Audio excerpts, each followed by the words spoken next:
Well, as the Biden administration continues its push for their $3.5 trillion spending bill, we are seeing the sausage get made on the tax side. The biggest set of U.S. tax increases in what is a generation, people are calling it, as the House Ways and Means Committee pushed forward with $2.1 trillion in new taxes focused on not just corporations, but also America's wealthiest.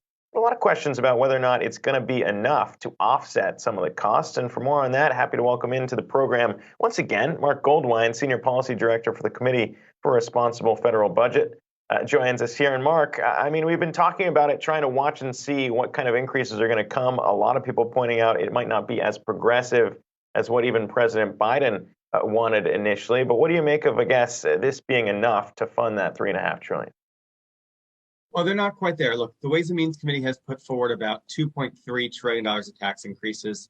They actually are quite progressive overall, mostly from the rich. They also plan to have some spending reductions from healthcare savings. We don't know how much, maybe $500 billion, $400 billion when it's all said and done.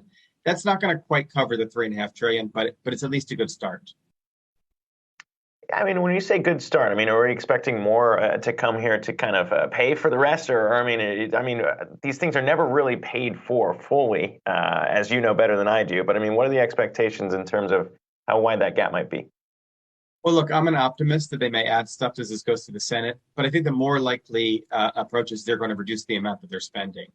We've heard from enough members that $3.5 trillion ain't happening.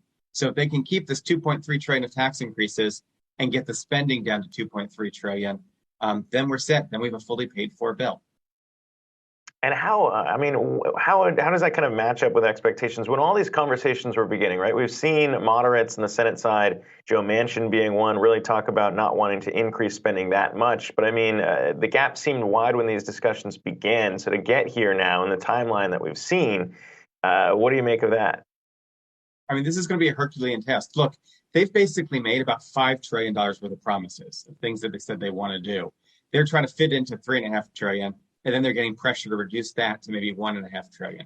So this is going to be a huge slog just on the spending side, and that's before we even get to the pay-fors. There is another key thing that people have been watching, maybe not talked about a lot, which is the SALT cap reversal here. It's something that's pretty important for people who fall in Democratic states with high taxes there. And getting that change, as you guys have been pointing out in your research, it seems that it would really only benefit the rich that don't take that minimum deduction there in taxes on that front. So talk to me about what you've seen play out and what we're expecting Democrats to do with that push. That's right. Maybe the biggest hypocrisy of this whole thing is Democrats have spent the last 4 years complaining about regressive tax cuts for the rich, and now they want to push one of their own. Not all of them, but a number of Democrats are pushing that we lift that $10,000 cap on the state and local tax deduction. Now, the issue here is most people are in the standard deduction. Everyone in the bottom 60%, nobody is getting SALT and nobody will get SALT. Almost all of the benefit of this goes to the top 10%, mainly the top 1%. If you're in the top 0.1% of Americans, you're going to get an average $150,000 tax cut. If you're in the middle, $15. $15 versus $150,000. It is just mind-blowing they're even talking about this kind of tax policy.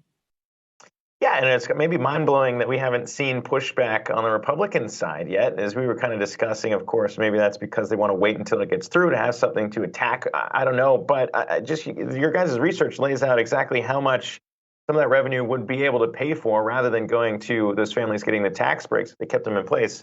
You'd be able to pay for quite a bit of what the progressive Democrats are pushing for, including free community college, universal pre-K, affordable child care. I mean, it sounds like a lot of money that would be leaving.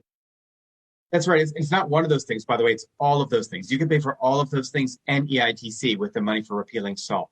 In fact, every dollar they want to raise from increasing the individual and corporate rate would have to go to the SALT cap relief. It really does not belong in this bill. It's not an investment. It's not support for the middle class.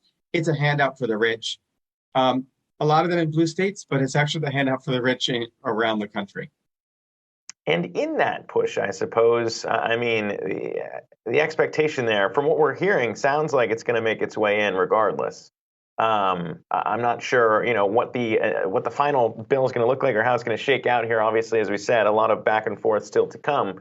But I mean, it has been one that has been top of mind, I suppose, for key Democrats here. So the expectations there, in your mind, you see it getting included. There are a few members, some very progressive, some very moderate, that have basically conditioned their vote on something on SALT.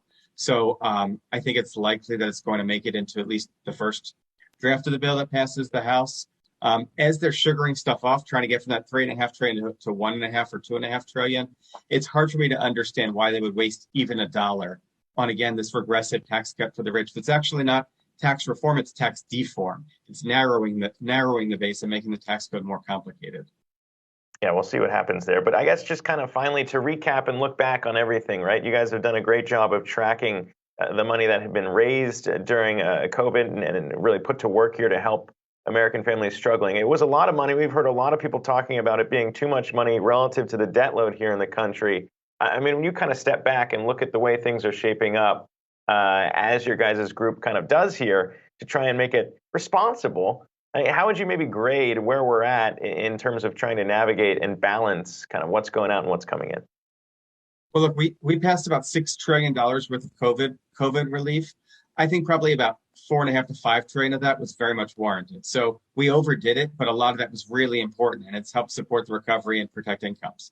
But now we got debt as large as the economy headed to record levels. It's time to start paying for what we do, and ultimately to get our spending programs, Social Security, Medicare, in line with their revenue. We really need to address this debt over the medium and long term, not continue to add to it further. And at the very least, I suppose, if you have to add to it further, maybe focus in on the people who might need it most. And as you said there, the SALT cap repeal, not exactly one of those things.